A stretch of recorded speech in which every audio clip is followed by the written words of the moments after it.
All right, Steve, go ahead, kick us off. Coach, after sleeping on it and looking at tape, did you see some positives out of last night after getting a second look? Yeah, not really. I mean, the game's there. You know, in the first half, I think we have a really good start in some good sequences of quick, quick play moments. You know, I remember Jose's threading through Klaus a good moment in the first couple minutes there. Then we concede, you know, rather sillily, you know, and unfortunately, I said it last night. You know, these things aren't usual. You know, in our game, we're very tight with set pieces. You know, and something gets away from us, and then we start chasing a little bit. We get back in the game. We get the penalty, right? So again, it's a microcosm of the last 5 games, right? So the last 5 games. The only thing I would say that's different is, yeah, after we went down 1, we go down 2. We didn't really find a way to get any flow to the game. We didn't. I felt they outbattled us in many of our principles. Obviously, the coach and us, or me, share the same values. And you could see that they were just sharper, better on the night. And you have to concede to that, and you have to tip your hat. But that's not good enough in our phase right now. That's not where we want to be. You know, and this is not the normal pathway for us and this club. So, you know, we have to find ways now. It's a lot of conversations, a lot of talking, and how to remedy a situation that is rather unfortunate, you know. So, but we are the only ones who can get ourselves out of this situation, and we have to look at the bright side.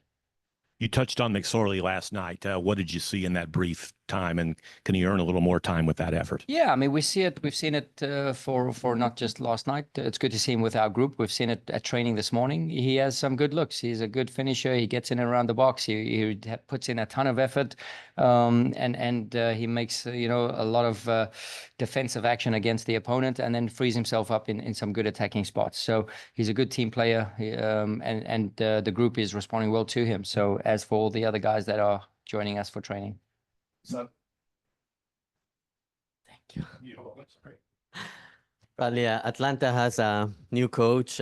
Is this a situation similar to when you guys played Dallas, that tactics go out of the window, or the fact that they already played 2 games with the new coach help a little bit? Yeah, it does help a little bit, and it helps that, you know, Rob's been there for many, many years now. You know, since their expansion year, he's been with the group. You know, so he's been coaching the second team. He knows the philosophy, the DNA, what's needed at that club for the right time. So he's part of the furniture, right? So and then he comes in and maybe steadies the ship. You know, they have some real quality in the attack. You know, whether they're missing 1 or 2 players and what's happening with some suspensions, you know, that's on their side. We have to now focus on so much on us. And for sure, it's going to be an intense game. For sure, they have a very strong unit. And they have a bit of belief now. I mean, especially the way they won the game last night. And so they must be feeling pretty good about themselves. So, you know, we want those feelings back as well. Coach, during a difficult time, I'm just curious what your approach is to maintaining a good energy in the locker room. Do you rely on maybe something from the coaching staff or just the team leadership? Yeah, I think it's what you put in is what you get out, right? So how you pitch up every single day, and the lights are always on the coach, right? So it's about what I believe in, what I see, and how I value people, and see that they are, whether they're in a bad patch of form, whether they're in a good patch of form, that's got no relevance to who they are as a person, you know. So I don't think the players are looking just for me for motivation. You know, the motivational factor has to come from oneself, from within. And then we start now combining a lot of sort of team harmony, team spirit, right? And getting our groove back together. But it's about staying connected, believing in the good that we've seen, and knowing and being critical enough that there are moments to grow, right? So there's an emotional factor to this. There's a philosophy, a style of play factor to this as well. So where do these sequences go wrong, and what helps us in certain phases? So that's what I look to, and I try and leave the emotions out of it, because if you get emotional, and that's why it's never great to speak directly after a game, or even when you have a negative experience, because then you speak only from the emotions, right? So if you take time to reflect, take time to embrace these moments, and you have to separate, you know, the chemical toxins in your brain that you know, go to a quick, cheap reaction, a cheap shot at each other, or do you see this thing now in a real sort of pragmatic way where you can define exactly what's going on? So this is part of the process, and this is my job, and I'm the one here, you know, the earliest, and putting in the work, leading from the front, and that's what I believe in. Nobody needs to tap me on the shoulder. I don't need that right now. We just need to make sure that we are grinding this thing away, and everyone's looking, over every unturned page, stone, everything in our way, everything in our principles to put a result back. In the interest of taking time to process emotions, can you maybe give us a glimpse into the locker room last night versus the training pitch today? Were you encouraged or still maybe a bit concerned? I'm looking forward to Yeah, I seeing mean, that. obviously it's guys now recovering, right? So you don't really get to see, we've been around the boys now. Obviously we spoke yesterday. We had a meeting yesterday after the game quickly, non-emotional. And obviously Brendan gets his MLS debut. Which was awesome, so before we spoke about a few things, we have to celebrate that moment, even in a terrible moment for us as a group. We still believe in the people, and that's a big moment for Brendan, his family, right? So it's a dream come true. So we're still supporting on this pathway. Then we stick to the business side of what success looks like, and that wasn't that last night, right? So again, you get here this morning, and then it's a group of young guns, guys who didn't play, guys with a point to prove, and there's great energy, there's a good buzz. We have Tim Parker with the training group, with the kids, and it's really fun. It's awesome to watch, right? So if we can do this in a small 4v4 game or something like this, we hope it just relates and flows into the bigger group. And obviously when you get punched in the gut a few times, we have to start, a protection film, a protection mechanism to absorb, but then also now to start not deflecting, but embracing and finding ways to get around it, finding ways to go through it, finding ways to go over it, maybe. So not just from a tactical standpoint, but also what sets us up for success. Coach, the guys who are on short-term loans, do those loans still apply for Saturday with the MLS rules? Yeah, there's a couple things. So Johnny Klein, no, because we've called him. He's had 2 appearances already. So Caden is part of our roster anyways. Tyson Pierce has still a couple more call-ups to go. Brent McSorley played once. He has 1 more appearance. So yeah, we are exploring one or the other option as well.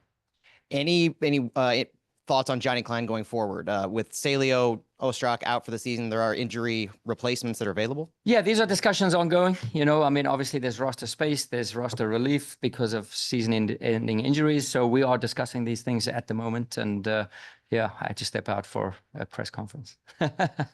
And I have to ask, with City on the edge of what MLS calls hardship as far as the number of players available, it seems like the moves of AZ and a potential move for Sam are coming at tricky times. Has there been anything from your perspective that has led to those moves in how they've interacted with teammates or yourself or the staff? No, I mean, perspective is what's best for us now, what's best for the group going forward, and what's best for the individual moving forward, right? So, decisions made have been collective decisions. It's not a knee-jerk decision. The timing is unfortunate, yes, but we have to stick to our plan and stick to what we believe in for the long-term process and the long-term benefit of the club, right? So, these are the decisions made, and it has no impact on where we are now. And if we have to make certain moves from within, then we'll do that. On some of those moves, is it possible for City to sign a City 2 player outside of the transfer window? Sorry, just repeat the question. LAFC earlier this season, they promoted one of their players from City 2 who's seen time. I just wanted to confirm that, is it possible for Johnny Klein, for instance, or another City 2 player to be signed to a contract for City outside of the transfer window? Yeah, I mean, if there's possibility to do that, and we get that relief, and again, we'll just have to see, and if it's manageable, and if we can do it, by all means. I mean, there's a couple of great candidates out there. Johnny Klein's one of them. Michael Wenzel's another one of them. So Jaden Reed's another one of them. So again, we have a bunch of options now of guys who have done really well at City too. So again, these are all things on the to-do list, especially on a Thursday afternoon with a Saturday game coming up here in a couple of hours. Thanks. You'd mentioned the celebration for Brendan. How did that go this Yeah, it morning? wasn't. Do you dump water on him, or do you? No, he gets a game ball. Okay, nice. Yesterday, it wasn't time for celebrations, so we just congratulated him. It's a big achievement for him, his family, like I said, so it's a somber moment because we've lost a game and we didn't play well. We didn't feel good about the game. But again, I believe in people. So, you have to recognize the people who get something, even though it's a bad situation, but I don't want to take away his moment. So I have to compartmentalize that. We see one good moment with a player. The group, yes, we have to grow and learn as a group, how how to turn games like this around. So, but again, I'm not going to you know, neglect an individual who has something to, you know, enjoy with his family. We have time for two more, going back and then Santi. Coach, you said yesterday that you were sensing frustration with the fans and the players. Yeah.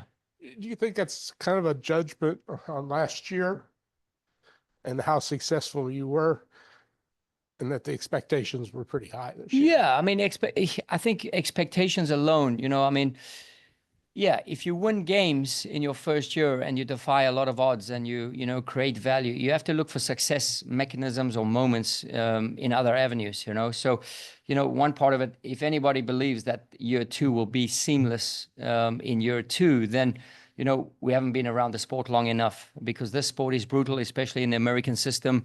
You know, with the sort of single entity, right? Everybody now can bolster rosters every single year. There's players, you know, coming in, players going out, and the league has big change every single year. So, you know, we have to play catch up, and we could see that, you know, and we have to be in a moment now to play this catch up. But yeah, for sure, I understand frustration. Nobody's more frustrated than myself, all right? So, and you look at the players, they are frustrated with the situation. Then you go into the fan base, the ownership group, our front office, right? So nobody's used to this situation, you know, but people who have been in this business long enough have been through rounds like this before, right? So I've been promoted into the Bundesliga, point record, you know, in Karlsruhe, what have you, and then a year later or 2 years later, you get relegated, right? So, you know, these are the moments that I speak about, the ball being round, right? So one time you're at the top of the world, the next time the ball rolls over, and there's a couple of months, you have a few injuries, no one's helping you, and what are you doing for yourself to get yourself out of a hole? So, you know, I understand the frustration. It's totally warranted and totally relevant right now. And we need to turn that frustration into energy, to galvanize us even more as a group, to create successful moments within the game, to energize us throughout and propel us for 90 minutes. So, you know, it's a process. But again, this is not new in world soccer, you know, where teams are on the up and then they're on the down. And, you know, there's a couple of things, but what are we doing behind the scenes now to make sure that we can sort of stop the bleeding, I would say, and to move on going forwards here. Santi.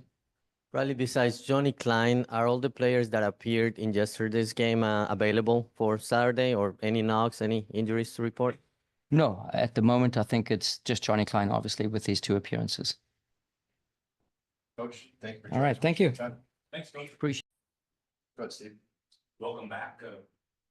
What was it like coming back? I mean, just missing a game, but was it enjoyable? Did it feel good yesterday? What was that like? Yeah, it's always great to be out here in City Park. You know, it was luckily it wasn't a massive you know, time to wait, not a long turnaround to have this Wednesday game. So definitely was really excited to be out there. Obviously really disappointed with the result, but luckily we have 2 days until the next game. So that's a quick turnaround, which is good in moments like these. When you're missing Dallas match, you're not down there. You're just watching it on TV like the rest of us. Yeah, I was watching on TV. How hard is that? I mean, that must be super difficult. It was tough, especially with the circumstances of the game, not being there to help support the guys, Celio, Joachim, you know, watching the penalties and, you know, chances not going in. It's tough to be there. And that moment, me and my wife are on the couch yelling, screaming, you know, wondering what's, you know, how everything is unfolding. So tough to watch, but it makes you more grateful and thankful to be back on the field when you have that chance. Spoke to Indy Vasilov a couple weeks back, and this was a couple matches ago. He said, in times like this, it's harder to be a good teammate, but it's all the more important. I'm just curious, your take, 7 winless games, how important it is for the players to maintain that camaraderie. Yeah, that's a great take from Indy. 100% agree. It's extremely easy to be negative at this moment. But in order to be a good teammate, you got to be there to support people. You know, you got to look yourself in the mirror and ask what you're doing to help get ourselves out of this situation. It's not going to be easy. It takes a lot of effort to right the ship, but at the end of the day, it's our job, and we have to put all of our focus towards that. It takes 100% focus each day, taking accountability, and always moving forward. I'm just curious, we spoke before the season. Obviously, we talked about your excitement to join a club that had so much momentum. I doubt that your mentality has shifted completely, but in terms of your perspective, are you still very high on the future of St. Louis City SC as it stands right now? 100%. Every time I walk out onto the field here at City Park, I'm convinced 1,000 times more of how amazing an atmosphere it is, how grateful I am to be here. I think the expectations of the first season are good. Expectations means that there's pressure, and with pressure, there means accountability, and that means that we should hopefully turn the ship around sooner and quicker. I think, everybody's putting everything that they can into this to try and figure out what's going wrong. And like I said, at the end of the day, it's about looking yourself in the mirror. The coaches are doing everything they can do. Us as players and leadership, we have to support. We have to keep pushing. And yeah, negativity can't seep in, and it's easy. And it has at certain moments, but we have to eradicate that. Sorry, John, just one more. But- I promise this is my last one. We also spoke to Indy and talked a little bit about ways that you guys can mitigate a rough patch. And in the summer transfer window, transfers are a way to add talent. It can be stressful for players at time, but Indy was very positive, and bringing more talent is always a good thing. I'm just curious your perspective on kind of the unknowingness of the summer transfer window and bringing talent in. Yeah, it's always a part of the job. New competition coming in, that creates more competition and training. I think it creates a higher level. But that's still around a month away. So we have to deal with what we have now, and get the most out of everybody on the pitch. I think it's great that we're bringing in more City 2 guys to bring in that energy, bring in the hunger that we need. I think the mentality of a City 2 player is exactly what every single first team player should take, wanting to take their chances, wanting to prove why they belong here. Everybody's got something to show, and put it on film, and that's what we need to do. Yeah. Chris, what did you see last night on the field in chance creation and just your role a little higher up in the midfield? I enjoyed being up a little higher. I thought the start of the game was actually pretty good, getting in behind a good amount and creating good opportunities. It's just, it feels like we continue to get slapped in the face with bad goals. And, that's really frustrating. I think you look at Colorado and, we talk about creating our own luck. They're willing that through effort, through just those moments. And I think that's what we need to sniff out more is, yeah, we can say the ball is not falling, our way, but we got to create that through will and desire. So for me, I enjoyed the role and then came back more into the six in the second half. Brad always talks about that flexibility, being versatile, and that's been my whole career so far. So I enjoy stepping up in any way possible for the group. The finish obviously gets the story and the glory or lack thereof, but as far as creating those chances, moving the ball through the midfield, has there been anything different or trending one way or the other these past few games, or does it just feel like you're doing what you need to do and the ball's just not going in the net? I think we've been continuing to create chances. It's tough to swallow that one where the ball goes off the crossbar on the PK, and there's a couple other moments where we just get unfortunate. But I think we maybe spend too much time on focusing on why the ball just didn't go in the back of the net rather than the next play. It's always about the next play. That's just how soccer is. It doesn't matter what happened. It's matter what happens next. And we got to continue to carry that mentality forward. We got to keep our heads up. And by no means is this a fragmented group. There's a lot of good characters in this group, a lot of quality. And we just have to come together as one. Santi? Chris, last year with DC United, you played against Atlanta, played against Thiago Almada. Can you talk a little bit about your experience about playing against Atlanta and Thiago Almada? Yeah, I think it's a really high quality team, a lot of good players within the group. I know they've added even more players. They've just lost Yamakis as well. So yeah, I think they just come off of a win against DC. I think they'll be motivated, high expectations, and we have to have that edge here at City Park. And maybe we've lost that, and we need to look at, like I said, in ourselves in the mirror again and create that edge again. It kills me every time we walk back into the tunnel and we've lost the game and it's a sellout crowd. It's really frustrating. The fans don't deserve that. And I'm doing whatever I can, and I know everybody else is looking in the mirror and figuring out what we can do to right the ship. By no means should we be outworked or outwilled at our home. So I think it's a great opportunity for us against a good opponent to start with another 3 points. And that's the main focus. just to clarify, Santi Alman is suspended for yellow card commission. You mentioned the City 2 kids. How neat was it to see McSorley get in there? You got to remember back to your day and see what that feels like. Yeah, I'm really happy for McSorley. He was one of the first guys that I actually met when I came here to St. Louis. We went out to have Mexican food and just kind of touch base and get to know each other. So really happy for him. He's a great guy, works really hard. You know, is exactly the DNA of you know, City, I think, you know, guys that are hungry to have a chance and then go out there and work hard. So extremely happy for him, a fellow East Coast guy. So yeah, good for him. He picked the restaurant. Was it good? I picked the restaurant. It was good. Got time for one more? Anyone has one? All good? Chris, thank you for joining. Appreciate your time. Thanks, guys. Thanks,